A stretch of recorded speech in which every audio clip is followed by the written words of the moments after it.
She gave a ride to a limping soldier on a rainy night and never expected to see him again. Weeks later, a mysterious letter and a medal appeared in her kitchen, and what followed changed her life forever. Subscribe and tell us where you're watching, Fro. On an overcast October evening in 2013, Evelyn Clark drove her aging pickup truck along the empty stretch of Route 19, a quiet two-lane road that snaked through the outskirts of Redstone, a small town nestled in the flat heartlands of Indiana. Autumn had fully settled in. The wind had a sharpness that carried the scent of damp leaves, and the sky sagged low and gray, like a heavy curtain stretched tight over the fields. Patches of fog drifted across the road, blurring the edges of the cornfields and swallowing distant farmhouses in a soft, silent haze. The trees lining the roadside had shed most of their leaves, which now clung to the slick asphalt in thick, slippery layers of gold and rust. Evelyn's hands gripped the wheel loosely, her eyes scanning the road ahead while her mind lingered on the long day behind her. She had stayed late at the town library, sorting returns and preparing the reading corner for the weekend. Her back ached from hours of shelving, and her feet throbbed from standing too long in worn-out flats. She knew her son Jamie, 16 and usually patient, was probably pacing near the stove by now, checking the clock and reheating leftovers. She had promised to be home by 7.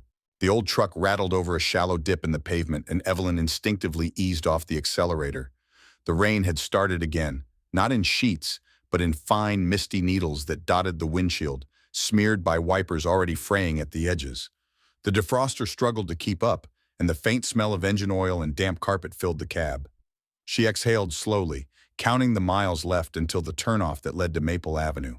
Then she saw him. Up ahead, barely distinguishable against the curtain of drizzle, a lone figure walked along the shoulder of the road. He moved with effort, each step uneven, as if one leg dragged behind him.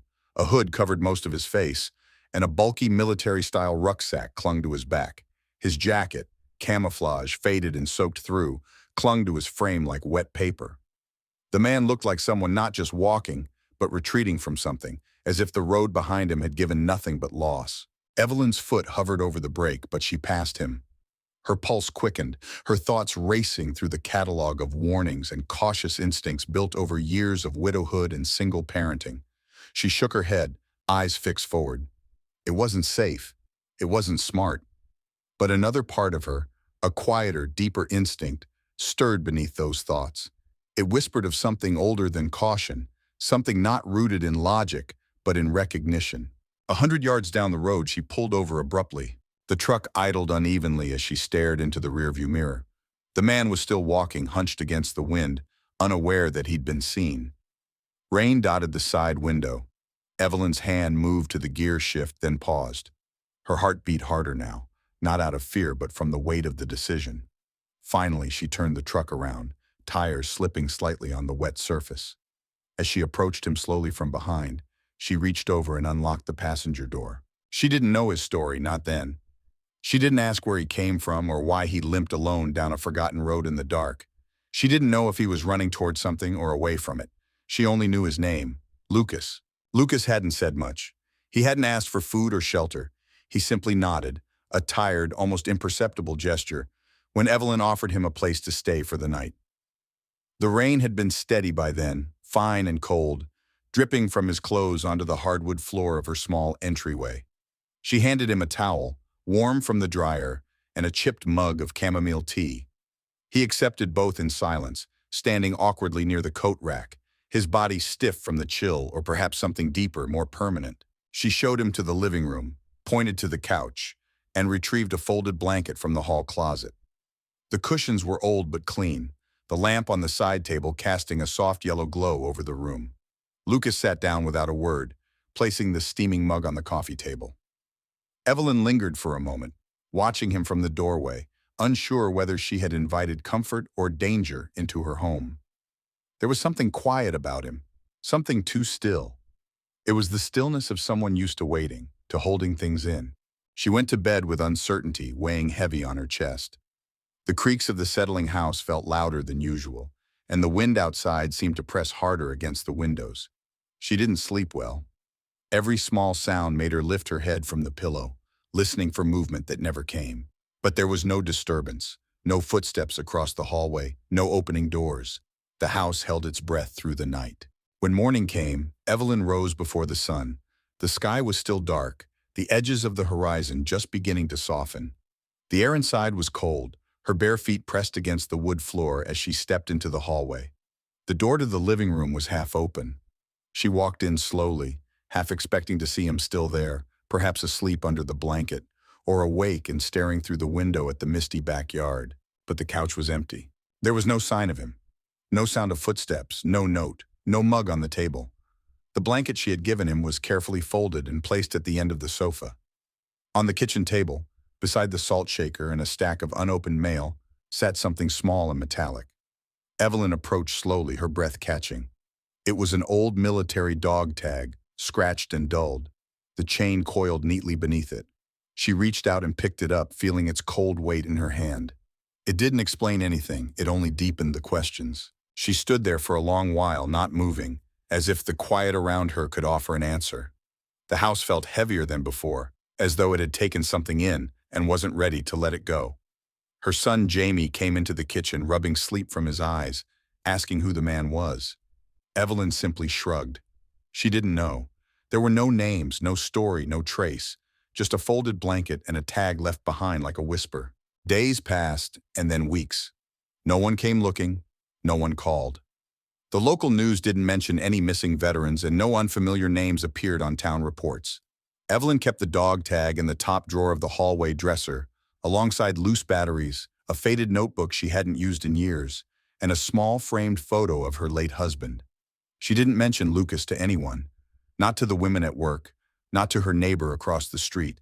It felt like something she wasn't supposed to share. And so life continued slowly and quietly, as if nothing had changed, except for that drawer and what it now held. One gray morning in late November, Evelyn walked down the cracked sidewalk to her mailbox, her coat pulled tight against the wind that carried the brittle edge of coming snow. Her routine was the same each day: check the mail before leaving for work, glance through the envelopes, and file away the inevitable notices she didn't want to face. But this time, among the usual bills and flyers, there was a small cream-colored envelope that stood out. It had no return address, no postmark, not even a stamp, just her name, written in black ink across the front in handwriting she didn't recognize. She hesitated for a moment before opening it. The envelope was thin, light as air. Inside, a single piece of paper folded once revealed a line written in block letters. The message was brief. "You didn't ask, but you saw. That changed more than you know." It was signed only with two initials: LM. Evelyn stood there on the porch, the wind tugging at her scarf, reading and rereading the note. The words were simple, but they pressed heavily on her chest. She read them again in the kitchen with her coat still on, then walked down the hallway and opened the drawer where she had placed the dog tag. She folded the note carefully and tucked it beside it. Nothing more needed to be said. Somehow she knew the message had come from Lucas. December came cold and early. Snow clung to the sidewalks before Thanksgiving had even passed. At the library, the town council issued new budget restrictions, and Evelyn's hours were cut to 3 days a week. Her supervisor had offered a quiet apology, but there was nothing she could do. Evelyn picked up a part-time position in the school cafeteria, helping with breakfast and lunch service. The pay was low, the work repetitive, but it gave her something extra to put toward the mortgage. Still, the numbers didn't add up. She began skipping her own meals so Jamie wouldn't have to. She walked to work to save gas. She stopped turning on the lights in rooms she wasn't using and kept the thermostat just high enough to keep the pipes from freezing. She clipped coupons, canceled her phone plan, and sold a pair of gold earrings she had inherited from her grandmother. Everything was shrinking: space, time, resources. And yet she tried to hold the center. Jamie didn't seem to notice much. He kept up with school, helped around the house, and spent most evenings in his room, sketching in notebooks or watching old shows on the television they'd had since he was 6. Evelyn made sure his world stayed steady, even as hers wobbled beneath the surface. The letters from the bank became more frequent, more direct. Phrases like foreclosure proceedings, payment in arrears, and final notice appeared in bold at the tops of the pages. Evelyn stopped opening them. She placed them in a drawer separate from the one where the dog tag and the letter were kept. That drawer was filled with paper she didn't want to touch. She told no one. Not her neighbor, who often waved from the porch across the street. Not her co-worker at the library, who had noticed her growing quiet but didn't push. Evelyn had long ago learned how to carry things without letting them spill. She had done it after her husband died, after the funeral casserole stopped arriving, after the sympathy cards turned into silence. She had done it for years, and now she did it again. Some nights she lay awake, staring at the ceiling, listening to the groan of the old heating system as it cycled on and off. She would reach into the drawer beside her bed and unfold the note from LM, reading it slowly in the dim light. You didn't ask, but you saw. She didn't know what exactly she had changed, but the note made it feel like something she had done mattered, even if the world around her seemed determined to take everything away. By the end of the month, Evelyn found herself standing longer than usual in front of the window, watching the streetlights flicker on through the frost. Snow gathered on the edges of the porch, and the world outside grew quieter. Inside, she held on to the note, the tag, and the belief that somehow it wasn't the end of the story. The morning was overcast when Evelyn pulled into the narrow lot behind the Redstone Inn, a modest two-story building just off Main Street that had hosted weddings, retirements, and church luncheons for as long as she could remember. The marquee out front read, Veteran Community Outreach, 10 a.m., second floor. She wasn't attending the event in any formal way. The library had organized a small donation of books, memoirs, military history, novels about resilience, and she had volunteered to drop them off before her shift at the cafeteria. The box sat beside her on the passenger seat, taped and labeled, already beginning to sag at the corners. Inside, the lobby smelled faintly of furniture polish and old carpet. The receptionist barely glanced up as Evelyn passed, her shoes echoing softly on the stairs. On the second floor, a folding sign pointed toward a door propped open with a wooden wedge. A few people milled about inside, some in uniform, others in worn jeans and jackets. Tables were arranged in a U shape, with coffee urns at the far end and a flag pinned to the wall behind a simple podium. Evelyn stepped inside quietly, carrying the box against her hip. A volunteer nodded and directed her toward a small table near the back. She set the box down gently, straightened her posture, and was about to turn and leave when she paused. Her legs felt heavy, not from fatigue but from something more uncertain. She stayed, just for a moment, standing along the wall and watching as the room filled slowly with quiet conversation and the clinking of cups. Then she saw him. Lucas stood by the coffee table, pouring a cup with slow, precise movements. He wore a clean button-down shirt tucked into dark slacks, and though his posture had improved, his face carried the same haunted stillness she remembered. He looked different, more grounded, more solid, but the weight he carried had not disappeared. Their eyes met across the room and something flickered in his expression. He set his cup down and walked toward her. Evelyn didn't move. He stopped in front of her, pulled a plain white envelope from the inner pocket of his jacket, and held it out. No words were spoken. His hand was steady, his gaze direct. She accepted it with both hands, her fingers trembling slightly. Lucas gave a small nod and turned away, disappearing into the low hum of voices that filled the room. She left the building and sat in her truck for a long time before opening the envelope. Inside was a brief letter, typed and formal, from a veterans support fund based in Indianapolis. It stated that, on behalf of an anonymous donor, the remaining balance of her mortgage had been fully paid. Accompanying the letter was a photocopy of the receipt, dated, signed, and stamped. The amount listed at the bottom was more than she had ever imagined someone could offer. Her chest tightened as she read the details again, then folded the paper carefully and placed it back in the envelope. Later she would learn more. Lucas had completed a rehabilitation program after leaving her home. The path had not been simple. There were setbacks, long days in clinics, and even longer nights spent in quiet buildings where the walls echoed with unresolved memories. But something shifted in him after that night on Route 19. He began attending support circles and eventually started speaking, first in private meetings, then in small public gatherings, about what it meant to be seen when you least expected it. He never used her name, but people knew the shape of her story.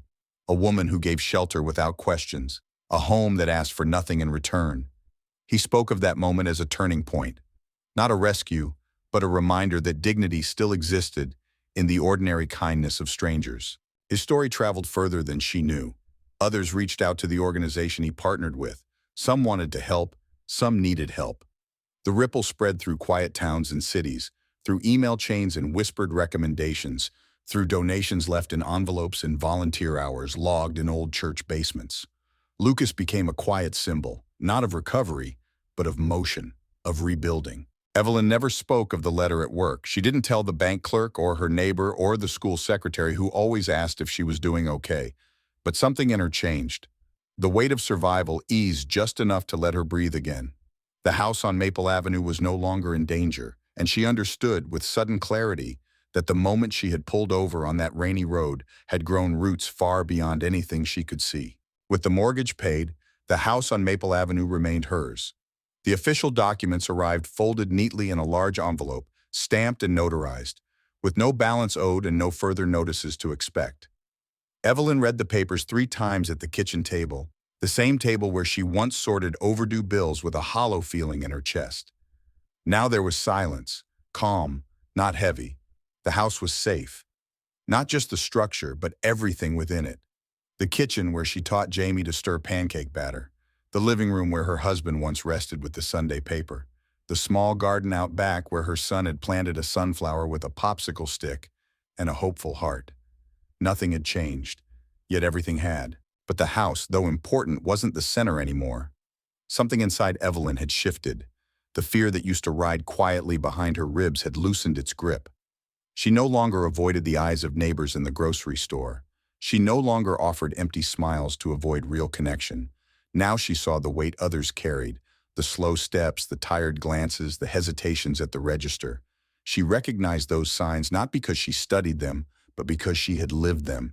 And that knowing, that silent understanding, became a gift she wanted to offer. She began volunteering at the local Veterans Support Center, a modest building near the edge of town, once a hardware store. She didn't offer professional advice or quote policy. She simply showed up. She brought coffee in a thermos. She folded pamphlets. She listened. Men and women came in wearing uniforms long outgrown, carrying stories they'd never spoken aloud. Evelyn sat with them, nodded when they needed it, and remained quiet when silence spoke better. She didn't ask for anything in return. She simply made space. One late afternoon, as Evelyn was sweeping her porch, a young man appeared at the edge of the walkway. He looked barely 20, his jacket too large, his expression uncertain. He introduced himself only briefly and said he'd once been helped by Lucas. That name was enough.